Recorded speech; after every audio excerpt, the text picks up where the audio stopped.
Namaste friends. In previous lecture, I talked about front axle, stub axle and steering geometry. In continuation with the same, I would be taking up few more parameters related to stability of vehicle as it moves on a curved path or takes turn. Cornering force. As vehicle takes a turn, centrifugal force acts upon it, producing side thrust. To sustain it, wheel turns through and makes an angle with direction of motion. Tire mounted on wheel, being flexible, distorts and makes it possible. This angle is known as slip angle. It is measured as angle between plane of wheel and direction of motion. The plane of wheel is considered while looking from top. To counter side thrust, force act at right angle to the plane of wheel. This force is known as cornering force. Referring to diagram, this is the view of wheel looking from top. Vehicle is taking a turn, but a straight line represents direction of motion. This is because we are considering the position of wheel at a single instance. Plane of wheel is represented by line PL and middle point of plane of wheel is shown as O. Vertical line OV represents direction of motion.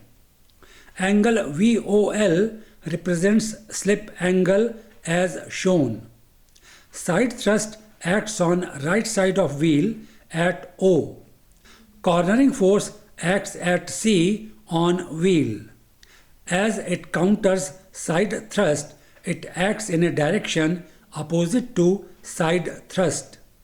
It may be kept in mind here that this is an exaggerated view to represent various parameters in a clear manner. Slip angle depends upon side thrust, flexibility of tire and load carried by vehicle. It also depends upon camber and condition of road surface. When vehicle is traversing a curved path that is not sharp, slip angle is small. Similarly, when vehicle is moving at low speed, slip angle is small. Slip angle is large when vehicle is traversing a sharp curve or its speed is high. A positive camber enhances cornering force for the same slip angle. If camber becomes negative for a particular slip angle, cornering force reduces. Change taking place in cornering force due to change in camber angle is known as camber force. Cornering force increases with increase in slip angle. The rate at which cornering force increases with increase in slip angle is known as cornering power. It is also termed as cornering stiffness. It determines the cornering ability of a vehicle. It is measured in terms of gravitational force G. Self-correcting torque. Also known as self-righting torque, it tends to bring back wheel in the direction of motion. Referring to diagram, you may notice that cornering force and side thrust do not act in the same line. Distance between two, as shown, is known as pneumatic trail. Cornering force multiplied by pneumatic trail gives self-correcting torque Ts. Due to side thrust, wheel tends to turn through slip angle in clockwise direction. self-correcting torque acts in anti-clockwise direction as shown. In this manner, it tends to bring back wheel in the direction of motion. Mathematically, self-correcting torque Ts is equal to cornering force multiplied by pneumatic trail. Condition for correct steering. Under this condition, a vehicle steers correctly as it moves on a curved path or takes a turn. The condition is that all four wheels undergo rolling without slipping. This condition is fulfilled when axis of stub axles in front and axis of rear wheels intersect at a single point. Referring to diagram, front wheels are connected to front axle AB through stub axles AS1 and BS2 as shown on upper side. As vehicle turns, in this case towards right, stub axles AS1 and BS2 attain positions as shown. On lower side, there is rear axle CD with rear wheels. Extended axis of stub axles AS1 and BS2 intersect with extended axis of rear axle CD at O as shown. Point O is instantaneous center. Other parameters shown are wheel base length capital L and track width capital W. Angle made by outer wheel on left is A and that by inner wheel is B. As may be noticed, angle B is greater than angle A. This indicates that inner wheel turns through a larger angle as compared to outer wheel. If not so, AS1, BS2 and CD will not intersect at a single point. Therefore, it is essential that two wheels turn through different angles for correct steering. As AS1 is very small, therefore AC is taken as wheel base length capital L. Similarly, track width capital W is taken equal to CD. Considering triangle AOC, cot of angle A is equal to CO upon capital L. In the same manner, considering triangle BOD, cot B is equal to DO upon capital L, or cot A minus cot B is equal to CO minus DO upon capital L, or equal to capital W upon capital L. This equation represents condition for correct steering. The values of angle A and angle B depend upon track width W and wheelbase length capital L. For a particular vehicle, these two are constant. This means there is only one set of values for angle A and angle B when this condition can be satisfied. This also means that for a particular vehicle there is a fixed value of angle A and B when rolling motion of all the four wheels is possible. In practice, it is not possible. Therefore, wheels may roll and slip both as vehicle takes a turn. Slipping of wheels causes wearing of tires. This was about basic aspects related with steering system. I would be talking about steering systems now. As we are aware now that front wheels are turned for steering vehicle. In very few cases, steering of vehicle may involve turning of rear wheels. Wheels may be required to change direction while changing lane or avoiding an obstacle on road. Steering system these days has one variant commonly known as power steering. Here, effort made by driver to steer vehicle is supplemented by system. This makes easy for him to steer vehicle, especially while parking. I will be talking to you about power steering later. Steering system components. There are three major components in steering system. These are steering wheel and column, steering gear and steering linkage. Steering wheel and column. Steering wheel is rotated clockwise or anti-clockwise by driver to turn vehicle. It is in front of driver and he can operate it conveniently. Its size is so chosen that human hands can hold it properly and rotate it with optimum effort. Steering wheel these days assists driver in performing several other functions also. Steering wheel is mounted at one end of steering column. Steering column has steering gear at other end. Steering wheel and therefore steering column is in front of driver. If unfortunately vehicle has frontal collision, steering column may cause serious chest injury to driver.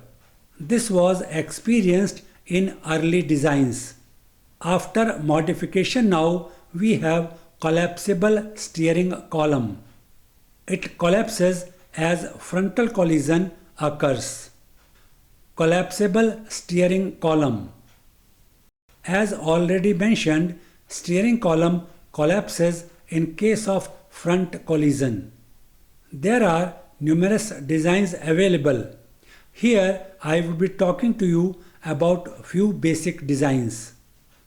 Column with ball joint. It has sleeve joint with steel balls. Steering column is in two parts. Referring to diagram, that is sectioned view to show inner details. View A on upper side represents joint before collapse. It has column on right side and sleeve on left side. There is sleeve joint with steel balls in between column and sleeve as shown. Column on right side can slide inside this sleeve. Steel balls on sleeve joint facilitate sliding of column inside sleeve. Diagram B on lower side represents situation after collision. It may be observed that in this situation column on right side is pushed. It slides in the sleeve on left side. This causes collapse of steering column. Sleeve joint provided with steel balls has been shown separately on right lower side. Its view has not been sectioned. In another similar variant of collapsible steering column, resin pins replace steel balls. These resin pins are sheared off when column slides into sleeve. Column with mesh joint. In this type of design, steering column is divided into two. There is a mesh joint between two columns as can be seen in diagram. On upper side at A, steering column is shown in normal condition before collapse. Column on left is joined with column on right through a mesh joint. At B, on lower side, collapsed column is shown after frontal collision. Actually, it is mesh joint that collapses and both columns come together, as can be seen. Mesh joint alone is shown on lower right side. Pneumatic collapsible steering column. Compressed air is used in this type of steering column. There is an electric circuit with battery and solenoid valve. Solenoid valve is operated through electricity provided by battery. Switch provided is pressed at the time of collision. This completes electrical circuit and solenoid valve is actuated. This releases compressed air from cylinder. With release of compressed air, steering column collapses.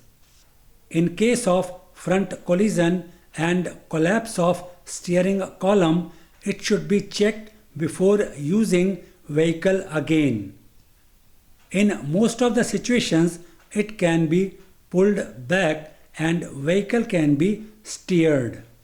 Still, it is advisable to replace collapsed steering column immediately. Tilting of steering column. To make it convenient for driver, steering wheel can be tilted upwards or downwards. This is done by tilting steering column. This makes possible adjustment of position of steering wheel in front of driver. Height and physique of each human being is different. Therefore, it may be difficult for a driver to position his hands on steering wheel if it is fixed. Tilting of steering wheel makes it convenient for human beings of different physique to position hands on it. Referring to diagram, there are 5 different positions of steering wheel. 2 positions when it is tilted upwards, 2 positions when it is tilted downwards, and 5th position when it is in the center. Total upward tilt is about 12 degree in 2 steps of 6 degree each. Similarly, downward tilt is of about 18 degree. Steering wheel can be tilted 9 degree in each step downwards. These may vary from vehicle to vehicle. Steering shaft inside column is joined with shaft in steering wheel assembly through a universal joint. There is a key provided as shown in the diagram. This key keeps steering wheel locked in a particular position. This avoids unintentional changing of steering wheel position. A knob may be provided in steering wheel. Driver can lock the position of steering wheel by pressing it. Steering wheel is held in position on steering column by a nut usually. Steering wheel spokes should be in normal position when front wheels are in straight ahead position. These days, steering wheels have 2 spokes diametrically opposite to each other. These should be horizontal in normal position. Index marks are provided on steering wheel and steering column. These should be aligned to bring steering wheel in normal position. Referring to diagram, on right side there is a front view of a steering wheel. It has a cut section in the center to give inner details. Inside cut section, mating flats on steering wheel and column may be noticed. Steering wheel can be put on column only in one position because of these flats. This makes aligning of steering wheel and column more convenient. Mating flats are alternate to index marks on steering wheel and column. Various controls for audio-video system, phone calls, GPS, etc. provided are also shown. This makes possible their control without removing hands from steering wheel. This is of great convenience to driver. Steering damper. Road shocks may be transmitted through steering column. This causes jerks that can make steering of a vehicle uncomfortable and tiring. These road shocks are damped with the help of steering dampers. These are shock absorbers and are mounted horizontally. One end of shock absorber is connected to steering linkage that I will be explaining later. Other end of shock absorber is connected to chassis frame. These help in absorbing road shocks and does not allow their transmission to steering column or steering wheel. This makes steering of vehicle comfortable. This was discussion about steering wheel and steering column. These are components of steering system as already mentioned. Discussion for today concludes here. In the next lecture, I would be talking about other two components of steering system, that are steering gear and steering linkage. Thanks for watching.